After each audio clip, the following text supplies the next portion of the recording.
Australian GDP and US GDP were so highly correlated, because the correlation has fallen. Correlation between quarterly movements in Australian and Chinese GDP has steadily increased. So clearly what happens in Australia today is now more dependent upon what happens in China.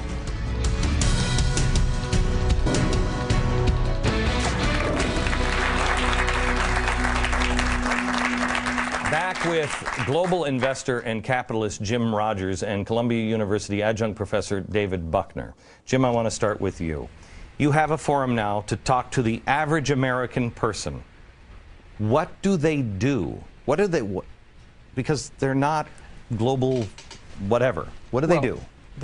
The average American has got to start with education of their children and grandchildren. I have a daughter who, when she was in the first grade in Singapore, had more homework than I ever had in any year of elementary school. She's doing things in the second grade that I'm having trouble helping her with in her math.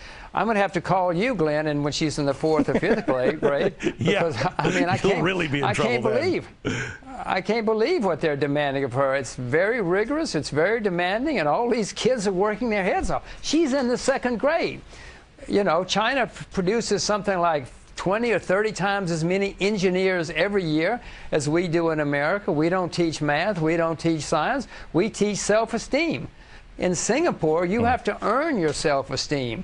You're not told about self-esteem, you have to earn it. It used to be called here in America, Jefferson called it a meritocracy. That's what made us different.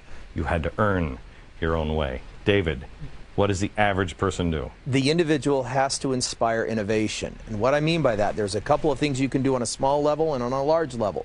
You've got to put yourself in a position where you're inspiring with children, grandchildren, and others to innovate, to create, because we're not going to be manufacturers anymore. Right. America won't be there. So you've got to create entrepreneurship, ideas, and innovation.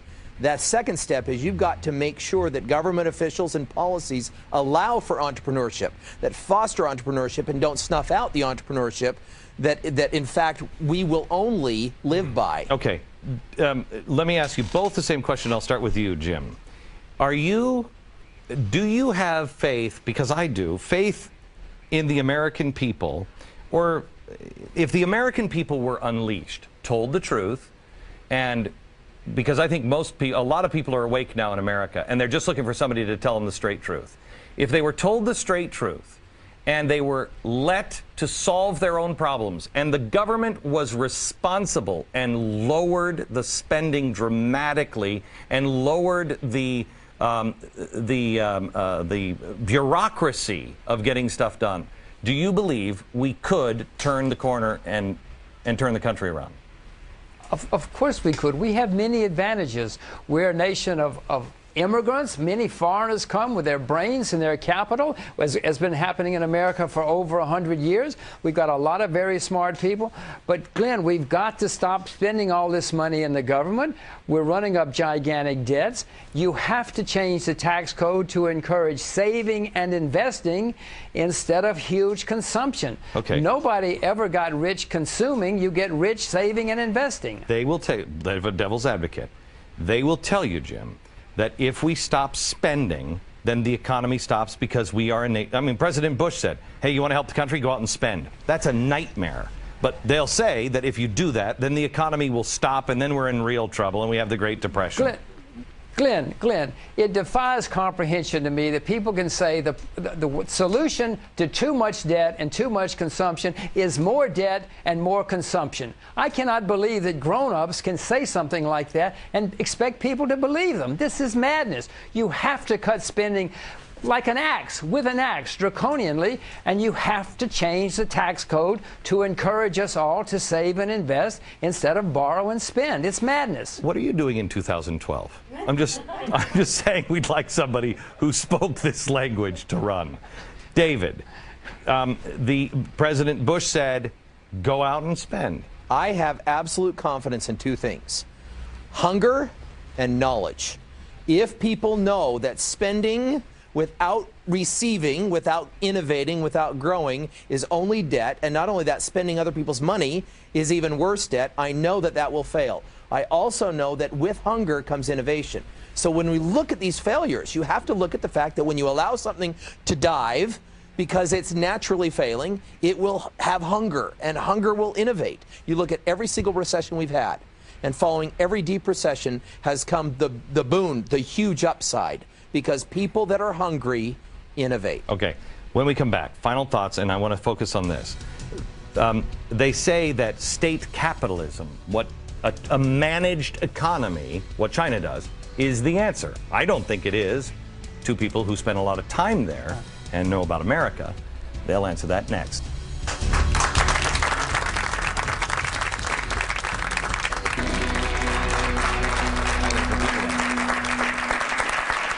You know, I have several friends in China, and one of them, when he came back from China, I said, I want to understand this suicide thing and the strike that is going on in China.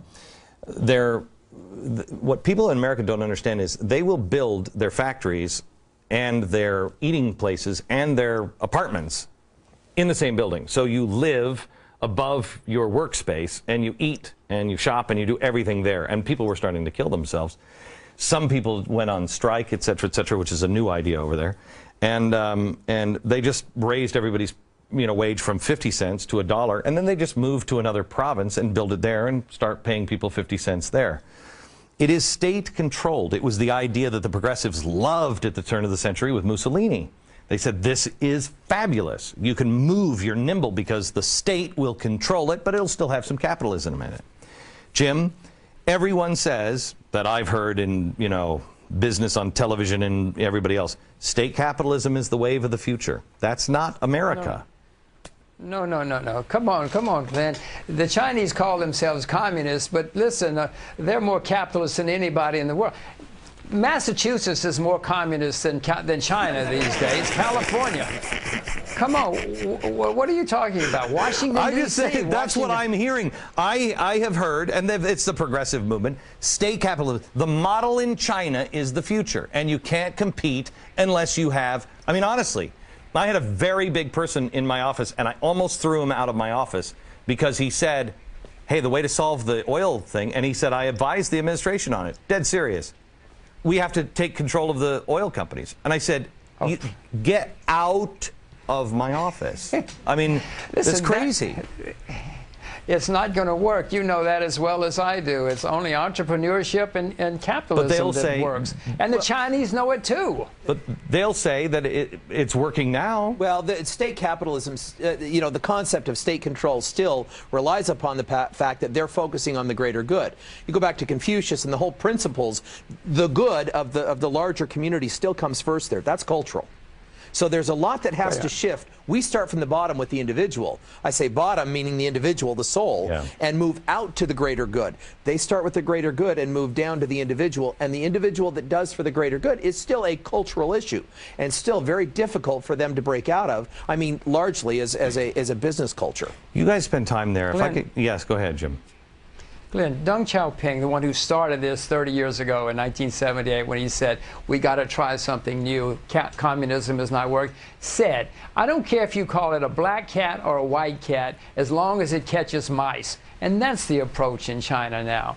Forget what they call themselves. But I understand that, but it's not really capitalism because the state still dictates. You can't make a certain level over a certain level. Right? And the state still says we're moving in this direction. They move all of the structure for people. Wait, they're moving away from socialism, state capitalism, if you will. We're moving towards it. Right. You pick the way you want to go. Now, Glenn, it's important to know China will make mistakes. In the 19th century, we in America made some horrible mistakes. We had a civil war. We had very few human rights. We had massacres in the streets. We had 15 depressions with a D. You could buy and sell you can still buy and sell congressmen in America, but in those days they were cheap. I mean, we didn't have much. We know who they are. We're just haggling over price now. Right.